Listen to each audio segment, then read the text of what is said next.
Magandang araw at gabi mga kakulay. Channel promotion po muna tayo. Nais ko pong i-promote sa inyo ang isa rin pong malapit sa puso kong aking kapatid. Marami po siyang magagandang mga kwento sa kanyang channel. Maririnig nyo rin po dito ang iba't ibang kwentong may ikikan. Wala pong iba kundi ang nag-iisang Ang Minsahero.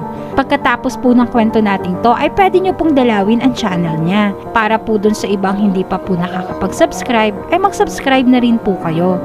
Iniligay ko na nga rin po pala sa description box ang link ng channel niya para wag na po kayong mahirapang maghanap. Kita-kits tayo sa channel niya mga kakulay!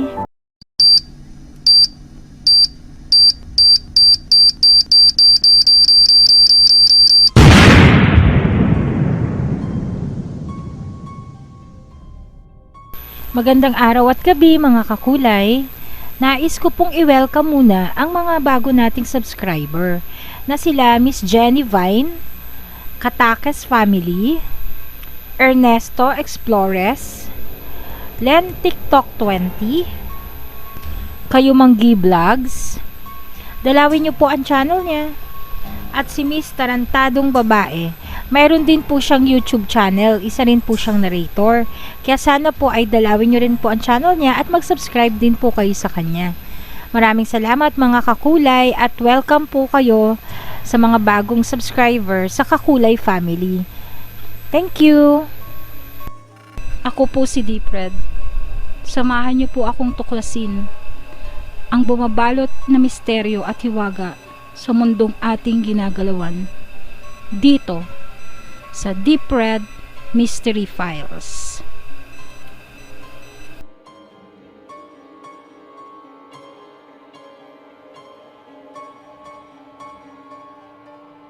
Nooy napagtripan lang daw ng magkakaibigang Jason, Donnie at Elmer na palitawin ang kinakatakutang urban legend ng Pilipinas, si Luz Viminda. Sinindihan daw nila ang kandila habang hawak kamay at pinabasa ang isang makalumang salita na inaral pa nila upang tawagin si Luz Viminda. Unti-unti raw nanayo ang kanilang balahibo. Unang sign daw iyon na nasa malapit na si Luz Viminda. Palakas na rin ang palakas ang hangin hanggang sa lumindol na. Kinilabutan daw ang tatlo at napabitiw sa isa't isa. Bigla raw umapoy ang kapaligiran ng bahay. Oh my God, mamamatay na tayo dito. Tangis ni Donnie. Dali-dali nilang tinungo ang pintuan, ngunit nilamon na ng apoy ang bahay. Nagkatabi-tabi ang tatlo habang nag-iiyakan, habang humihingi ng tawad kay Luz Viminda. Maawa na po kayo sa amin. Nagsisisi na po kami. Ani Jason, biglang namatay ang apoy. Sandaling bumasag ang katahimikan. Wala na siya? Nagtatanong na wika ni Elmer. Naganda na sila upang umalis na. Ngunit bigla at mabilis na yumanig ang lupa. Nagkadawatak-watak ang lupa. Nalaglag ang tatlo at nilamon ng lupa. Napapailing na lamang si Jan tungkol sa nabasa niyang iyon. Lalo pat nakasulat doon sa kwento na true story. Naging interesado si Jan na tuklasin ang lagim sa likod ng pangalan ni Luz Viminda. Kung sino nga ba siya? Kung tunay nga ba o hindi? Pero may bahagi sa kanyang sarili na tiwalang-tiwala siyang tunay iyon. Ilang araw na kasi siyang ginugulo ng isipan. Madami siyang nabasa tungkol sa lagim ni Luz Viminda. Katunayan, mayroon na siyang na-research tungkol sa buhay ni Luz Viminda. Ngunit hindi sapat. Hindi mapapalagay si Jan hanggat hindi niya natutuklasan ang pinakakatotohanan kay Luz Viminda. Si Jan, yung tipong tao na sobrang hilig sa mga kwentong bayan. Nag-e-explore siya at kung minsan ay pinupuntahan niya ang lugar upang kunan ng larawan at i-post sa social media. Humahakot naman ng iba't ibang topic ang kanyang post. Ayon sa kanyang research, may tatlo ng magkakaibang bersyon ang kwento ni Luz Viminda. Ang unang bersyon, si Luz Viminda daw ay isang engkanto na siyang unang orihinal na naninirahan sa lupaing Maharlika, ang ating bansa dito sa Pilipinas. Nilikha daw siya upang alagaan ang bansa. Siya daw ang tinalaga upang mangalaga ng yamang lupa at dagat sa bansa. Wala daw siyang sariling anyo. Siya ay parang hangin lamang, ngunit madami siyang kakayahan. Tulad ng pagpapayanig sa iba't ibang lupain, pagpapalakas ng ihip ng hangin, at pagpapahinto sa agos ng mga ilog. Mabuti raw siyang nilalang, ngunit masama sa mga taong umaabuso sa kalikasan. Ang kanyang galit ay walang hangganan. Sa mga taong tampalasan, pinaparusahan niya at pinapatay sa pamamagitan ng galit ng kalikasan. Ang pangalawang bersyon, si Luz Biminda raw ay isang halimaw na nanggaling sa ilalim ng lupa. Mula daw nang madiskubre niya ang lupain ng Maharlika, ay nanatili na siya rito. Nabighani raw siya sa magagandang yaman ng lupa ng Pilipinas. Ngunit ang kauna-unahang pangkat daw ng mga tao sa Pilipinas ay natagpuan siya, ang mga ita. Hindi naman daw hangad ni Luz Biminda ang gulo, na hindi siya namimiktima ng tao, pero dinigma daw siya ng mga ita. Please don't forget to subscribe to his channel. A friendly reminder from Deep Red Mystery Files.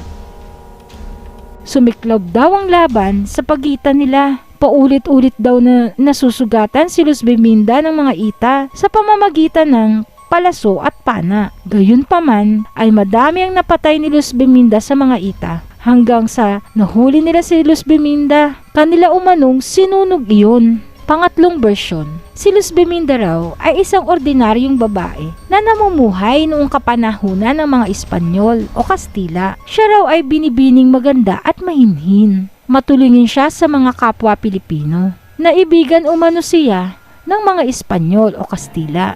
Dahil sa taglay nitong Yumi, dinakip siya ng mga Espanyol.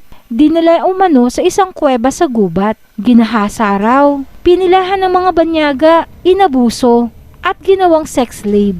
Sa loob ng isang buwan ay nanatili si Luz Biminda sa piling ng mga mapang-abusong Kastila. Matapos pagsawaan ay kanila nang pinatay. Ang masaklap ay brutal ang pagkakapas lang nila. Akala ng mga Kastila ay malaya na sila sa krimeng ginawa. Ngunit minulto raw sila ng babaeng si Luz Biminda. Isa-isang pinatay ang mga Kastilang sangkot sa kanyang paghihirap. Iyon ang tatlong magkakaibang bersyon na nakalap ni John tungkol kay Luz Biminda. Hindi malaman ni John kung alin ang katotohanan, ngunit nais niyang ituloy ang pagsasaliksik upang alamin kung alin ang tunay sa kanilang kwento.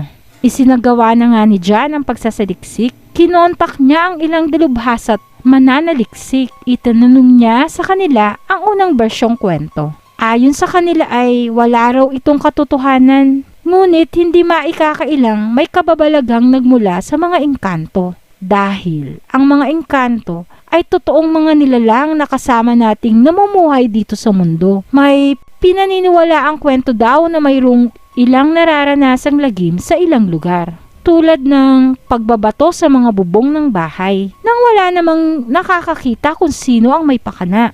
Sinasabing engkanto raw sa puok na iyon ang may kagagawan. Ang pangalawang bersyon naman ay kinailangan pang umakyat ni John sa bundok upang interbyuhin ang mga katutubong ita.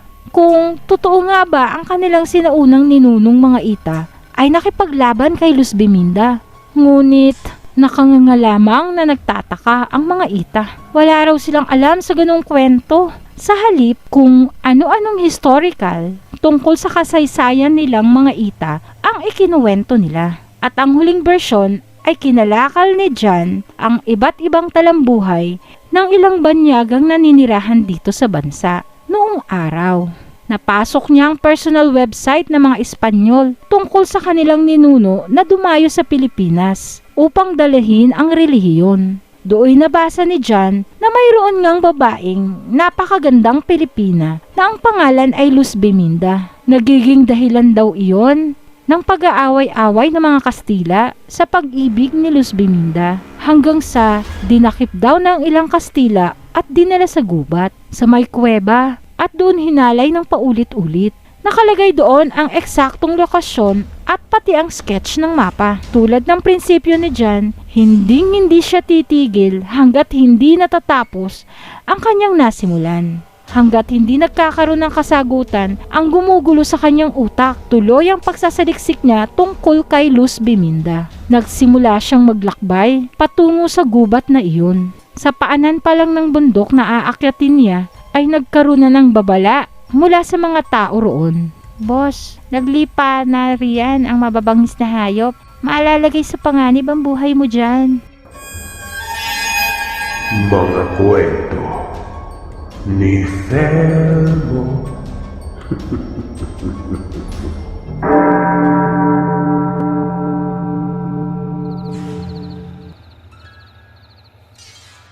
Please don't forget to subscribe to his channel.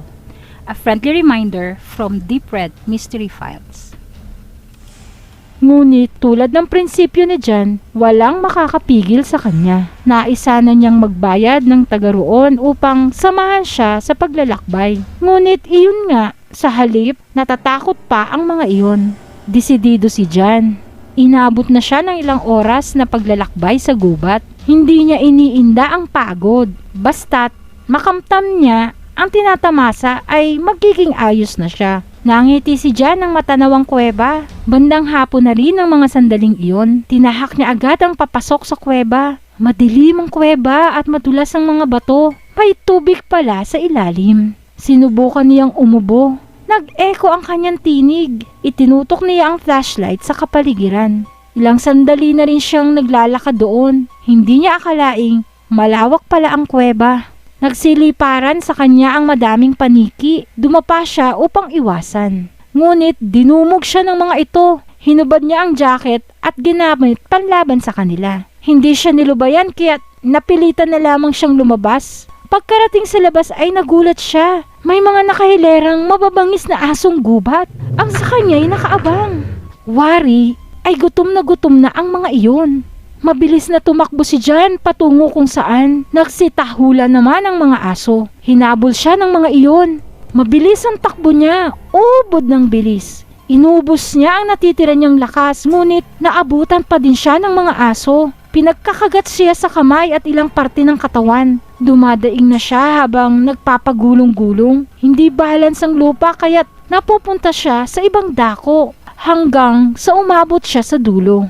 Nalaglag siya sa malawak na ilog. Sa ganoong paraan siya nakaligtas sa kamatayan. Sumabit siya sa malaking puno, kaya't napakapit doon. Nagawa niyang umalis sa ilog at umahon. Napahiga siyang pagod na pagod. Nang mapalingon siya, unti-unting humahakbang ang malaking buwaya patungo sa kanya. Napatayo agad siya. Nang lumundag ang ilang buwayang dumating sa paligid niya, halos kasing laki na niya ang mga iyon. Napalunok siya. Tila kamatayan na niya. Lumuksong isa sa kanya pero nailagan niya dahil sa pagkakatumba. Napunta siya sa ilalim ng buwaya. Lumukso naman ang isa pero tumama lamang sa kasama. Nagalit ang natamaan kaya't kinagat niya ang nakatama at naglaban na sila. Humakbang papaalis si Jan sa dalawa. Lumukso ang iba pang buwaya pero sinabayan ng isa kaya't sila ang nagtama. Nag-away din sila. Nagkagulo ang mga buwaya. Sila ang nag-aaway. Pinag-aagawan siya. Muli na namang nalaglag sa ilog si Jan dahil sa pagkakabangga ng buwaya sa kanya. Tumilapon siya, tumama pa ang ulo sa malaking bato. Tuluyan ang nagdilim ang paningin ni Jan. Nagising na lamang siyang nasa loob na ng ospital. Ipinagtatanong niya ang nangyari. Natagpuan daw siya sa paanan ng ilog. Mabutit humihinga pa raw siya. Agad siyang naisugod sa ospital. Napahinga ng maluwag si Jan. Kamuntikan na siyang mamatay. Di kalaunan ay nakalabas siya ng ospital. Itinuloy niya ang balak ngunit sa pamamaraang pagkukontak sa mga writer ng nasabing kwento ni Luz Biminda. Iba-iba umanong writer iyon na sinakyan ang sumikat na nobela ng babaeng nagngangalang Luz Biminda. Isang madramang kwento ng babaeng ang pangalan ay sumasagisag sa 3 kapuluan ng ating bansa. Gumawa sila ng sari-sariling version at ilan na ang 3 horror doon. Hindi rin akalain ni Jan na ang natagpuan niyang website ng mga Espanyol ay gawa-gawang kwento rin ng kanilang mga manunulat. Napasuntok sa hangin si Jan. Kamuntikan na siyang mamatay dahil sa wala palang kabuluhang kwento. Ang naging aral sa kanya ay huwag mong suungin ang panganib dahil lamang sa iyong pagnanais na hindi naman mahalaga. Masyado lang matigas ang ulo ni Jan kapag may ninais siya ay gusto niyang makuha agad. Nagpapasalamat siya at buhay pa rin siya.